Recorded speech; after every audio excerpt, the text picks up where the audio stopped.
அனைவருக்கும் கோபிநாத்தின் அன்பு வணக்கம். பொன்மொழிகளே எல்லோருக்கும் வணக்கம். அனைவருக்கும் காதலர் தின வாழ்த்துக்கள். இந்த ஷோமே அதை ஒட்டின ஒரு ஷோ தான். அப்படிங்களா? ரொம்ப சந்தோஷம். புறப்படலாங்களா?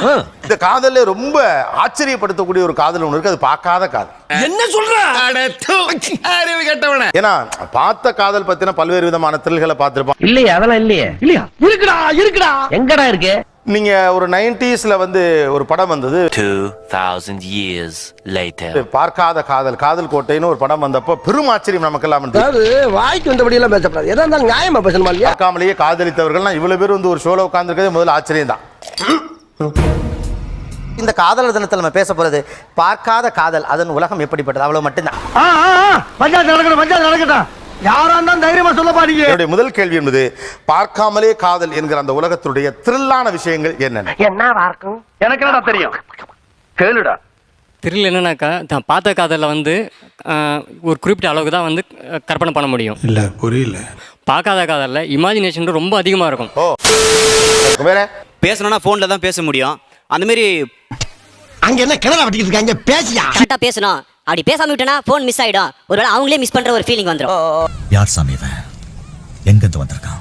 மோனலிசா ஓவியம் மாதிரி நம்ம எப்படி பாக்குறோமோ அப்படி தெரியற மாதிரியான ஃபீல். அது சொல்ல முடியாது. என்னடி இது? அது வார்த்தையில வர்ணிக்க முடியாது. அதான் சொல்லவே முடியாது. ஆமா. பார்க்காத காதலுக்கு மேக்ஸிமம் நம்ம ஃபோன்லயோ இல்ல FBலயோ தான் கான்டாக்ட் பண்ணுவாங்களே. இது ரொம்ப முக்கியமான விஷயம். எதையும் டீடைலா போன்ல பேசிக்கலாம். இப்போ நம்ம எவ்வளவு மேக்ஸிமம் இம்ப்ரெஸ் பண்ண முடியும் அவங்கள எவ்வளவு அட்ராக்ட் பண்ண முடியும், இல்ல அவங்க எவ்வளவு அட்ராக்ட் பண்ண முடியுங்கிற த்ரில்ல நம்ம யோசிச்சிட்டே இருப்போம் எப்பயுமே. ஒத்துக்கிட மனசு இல்லனாலும் அதான் நேசம். பதட்டம் கலந்த ஒரு பயம் இருக்கு சார். எப்ப நம்ம அவங்க பாப்பாங்க, நம்ம பார்க்க முடியாது அவங்கள பார்க்க. பயப்படாதடா. நம்மள அவங்கள பார்த்துருப்பாங்க. ஸோ நம்ம ஒரு பொண்ணுங்களை நம்ம பார்க்கும்போது அந்த கூட்டத்தில் அவங்க இருப்பாங்களா, சிக்கிட்டான் முழுக்கு பையன் சிக்கிட்டான், ரொம்ப நேரம் நிக்கிறாங்க, அவங்களா இருப்பாங்களான்ற போது ஒரு பதட்டம் இருக்கும். வேற யாரையும் நம்ம பார்க்கவும் முடியாது, வைக்க முடியாது. ஏதோ ஒரு பொண்ணு கொஞ்சம் அழகா இருக்குன்னு கூட திரும்பி கூடாது. ஒருவேளை அதுவே அதுவா இருந்துச்சுன்னா ஆனா உங்க பாரு ரொம்ப கஷ்டம் பாரு. நம்ம பார்க்காம இத்தனை நாள் வரைக்கும் லவ் பண்ணிட்டோம். பார்த்த உடனே என்னடா இவன் இருக்கிற இடம் தெரியாம இருந்துட்டு போயிடும் போ. 1990ல அந்த லெட்டர் எப்போ வரும் அப்படிங்கிற ஒரு கியூரியாசிட்டி ரொம்ப ஜாஸ்தியா இருந்துச்சு.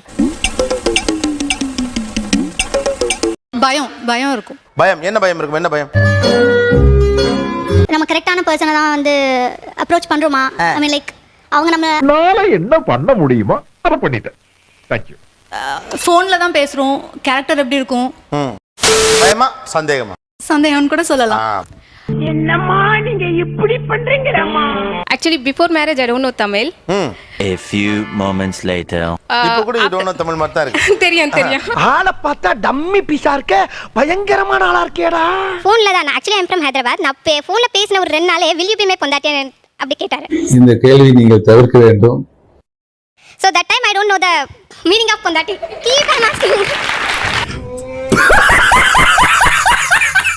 மெசேஜ் அனுப்புறாரா போன்ல கேட்டாரா? இல்ல மேடம், போன்ல எப்படி கேட்டீங்க? will you my பொண்டாட்டி? என்னங்க அப்படி கிளம்பிட்டீங்க? இது ரெண்டுமே அபிஷியல் லேண்ட்லைன்ல நடக்குது. ஆமா சார். கம்பெனி முதலாளி புரிஞ்சதா? நம்ம ஒரு இமேஜின் பண்ணி வச்சிருப்போம் இப்படி தான் இருப்பாங்க அவங்களோட வாய்ஸ் வச்சு. சோலி முடிச்சு. இந்த குரலுக்கு பொருத்தமான முகம் நீங்க நினைக்கக்கூடிய முகம் பார்க்கறப்பலாம் இவரா இருக்குமோ இவரா இருக்கும். இது என்ன பிரமாதம்? இது விட பெசலைட் ஒன்னு இருக்கு. கூவுடா. அந்த குரலுக்கு நீங்க வச்ச இந்த முகம் என்ன? 20 minutes later. சிரிக்கலே தெரியுது இந்த முகம் இல்லன்னு. அதுக்காக சட்ட கீழிஞ்சிருந்தா தச்சு முடிச்சிடா. அவர் என்கிட்ட பேசிட்டே இருக்கிற மாதிரி, என் காதுக்குள்ள அவர் எப்போது பேசி இருக்கிற மாதிரி, அமைதியா இருந்தா அவர் என்கிட்ட போன்ல பேசிட்டே இருக்கிற மாதிரி. நடிகண்டா திரிசா உனக்கு கிடைக்கும்டா. ஃபர்ஸ்ட் அவர் என்ன பார்க்க வந்தது கோயில்ல பார்க்க வந்தாங்க. நம்மள லுக்க விட ஆரம்பிச்சிட்டா லபக்குன்னு தாலியை கட்டி கபக்குன்னு கவிட்டு போயிட வேண்டியது. நீங்க ஆனா அதுக்கு மேல பல வருஷம் முன்னாலே பாத்துட்டீங்க. நான் பாத்திருக்கேன், அவர் என்ன பார்த்தது கிடையாது. அதுக்கு ஏன்டா நீ இவ்வளவு சடப்பா பேசுற? என்ன எங்கப்பா தூங்க விட்டாங்க? Facebookல அவரோட ப்ரொஃபைல் மட்டும் தான் நான் பாத்திருக்கேன். சரி. அவர் என்ன பார்த்தது இல்ல. இல்ல அம்மா அப்பாவோட கோயிலுக்கு போறேன். அப்பதான் அவரை ஃபர்ஸ்ட் நான் அவரை பார்த்துட்டேன். ஒரு மனுஷன் போய் பேசலாம், ஆனா ஏக்கர் கணக்கில் எல்லாம் பேசக்கூடாது. அவருக்கு என்ன தெரியாது. அவர் உங்க ப்ரொஃபைல் பிக்சர் பாத்தீங்களா? நான் ப்ரொஃபைல் வைக்கல. தெளிவே. ஏன்னா எல்லாருமே சுனா பணம் ஆயிட முடியுமாடா? நாங்க எப்படி நம்ம போய் அவர்கிட்ட பேசுறது, நம்ம போய் பார்த்து பேசினோம்னா அம்மா அப்பா நம்மள திட்டுவாங்களேன்ற ஒரு பயத்தோட. அதாவது அம்மா அப்பாவுக்கு தெரியாம ஒரு பையனை சைட் அடிக்கிறது ஒண்ணு. 6 hours later. ஆனா அம்மா அப்பாவுக்கும் தெரியாம பையனுக்கும் தெரியாம சைட் அடிக்கிறது இருக்குல்ல, இது ஒரு த்ரில் இல்ல? ஆஸ்கார் அவார்டு குடுறா ஜம்ப். டேய் ஜம்ப் ஆஸ்கார் அவார்டு குடுறா. நம்மளுக்காண்டி ஒரு பையன் வந்து அவ்வளோ நேரமா நான் அது வரைக்கும் அவர் நின்னு என்னை பார்க்கறதுக்காண்டி வெயிட் பண்ணி பார்த்துட்டு போவார். நம்ம பார்க்க முடியாது. ஆனா 2 மணி நேரம். ஆனா இது ரொம்ப எங்க கொடுமை சார். பெரிய இப்படி தாண்டா நம்ம அங்க கேவலப்படுறது.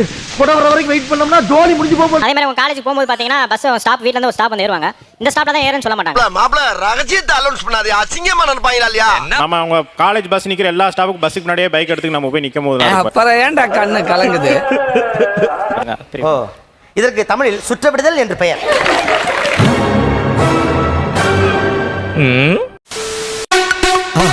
மறக்காம சர்ப்ரைஸ் பண்ணுங்க. Thank you.